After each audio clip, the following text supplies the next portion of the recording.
Bonjour à toutes et à tous et bienvenue sur la 27e émission des éditions de Lettres intégrales où je réponds à vos questions. Question de Odette. Quel est l'impact des guerres sur les êtres humains? Combien de temps peut durer cet impact? D'abord, en général, une guerre éclate dans un pays parce que les gens qui le peuplent ont un karma à purger. La somme de leurs énergies intérieures, mentales, émotionnelles et comportementales attire irrésistiblement la guerre. Je dirais donc que c'est l'impact de l'énergie collective qui provoque la guerre. Les événements n'arrivent pas par hasard, ce sont les énergies des gens qui les impulsent. Mais l'origine de la guerre est toujours et encore le fléau de l'humanité, la domination et la soumission. Ces deux énergies que portent les êtres humains depuis la chute en a attiré d'autres, malheureusement.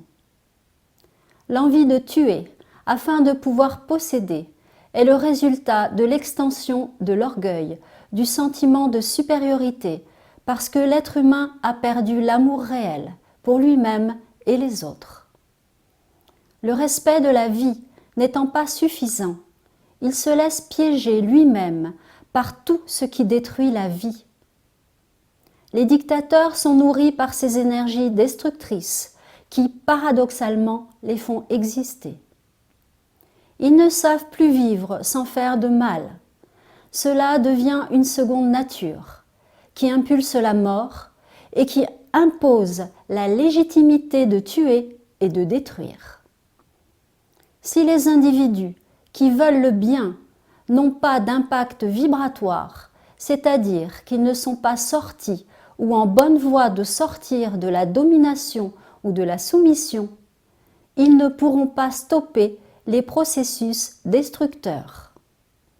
Aujourd'hui, le monde astral n'existe plus. Ce ne sont plus des invocations qui pourront changer quoi que ce soit.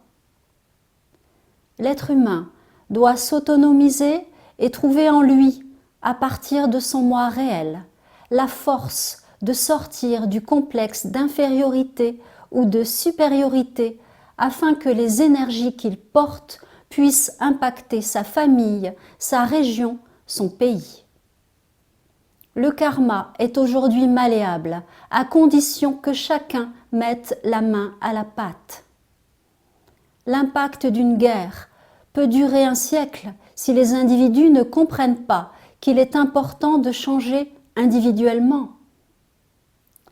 S'ils ne le comprennent pas, les énergies dévastatrices continuent à perdurer et peuvent engendrer des destructions à plus ou moins grande échelle. Évidemment, les guerres agissent en retour sur le mental, l'émotion et le comportement des individus. Mais soit l'individu se dira « plus jamais ça », mais sans pouvoir agir sur cette fatalité. S'il a un caractère plutôt soumis, soit la soif de tuer ou de posséder, la colère, la rage, la vengeance peuvent grandir en lui et contribuent à renforcer l'engrenage de la guerre. C'est la raison pour laquelle il faudrait apprendre aux enfants, dès leur plus jeune âge, à vaincre la domination et la soumission. Question de John. Quelle est la différence entre la poche qui contient les plus basses énergies dans la Terre et la zone la plus basse qui reçoit les âmes après la mort?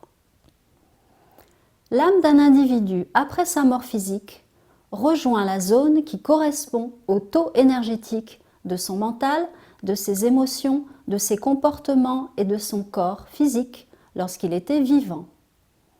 Si l'individu a maltraité les autres, s'il a tué ou émis des actes répréhensibles, il sera dirigé vers la zone la plus basse qui accueille les âmes. L'âme, dans cette zone, devra revivre pendant le temps nécessaire toutes les souffrances qu'elle a fait subir à autrui. La plupart de ces âmes sont ensuite détruites parce que leur niveau est tellement bas qu'elles ne se remettent jamais en question et ne sont pas prêtes à changer. Les âmes sont détruites par la loi de cause à effet. Il n'y a pas quelqu'un sur un nuage qui punit ceux qui se sont mal comportés. Elles génèrent par elles-mêmes leur propre destruction. De rares âmes qui, à un moment de leur vie, ont participé à générer la vie, continueront à vivre. Les intelligences du monde morontiel les guideront, afin qu'elles puissent réussir à se remettre en question et ainsi modifier leur vision et leur ressenti. Les énergies les plus basses, contenues effectivement dans une poche de la Terre, sont celles que les humains les plus bas énergétiquement ont laissées. En effet, les pensées, les émotions et les actes des individus s'impriment dans la Terre. Par contre, les âmes ne peuvent plus rester sur la Terre depuis la destruction du monde astral qui accueillait auparavant les âmes. La lumière du monde de la création imprègne peu à peu la Terre et fait diminuer cette couche depuis la destruction du monde astral. Mais les humains les plus destructeurs l'alimentent encore.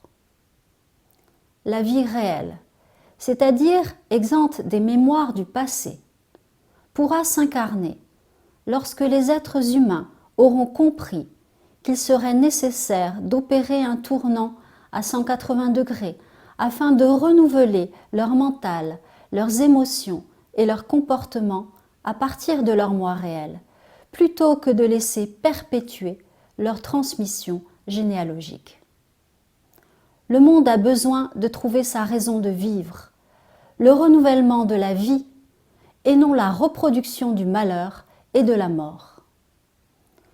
Plus les êtres humains comprendront cela à partir de leur moi réel et manifesteront ce qu'ils sont réellement, plus la vie se répandra sur la terre. L'être humain ne pourra pas espérer un changement réel s'il ne sort pas de sa programmation. Le monde se forme par la somme de toutes les énergies de ses habitants. Plus ils généreront la vie réelle et plus le monde changera. Merci d'avoir visionné cette vidéo. À bientôt.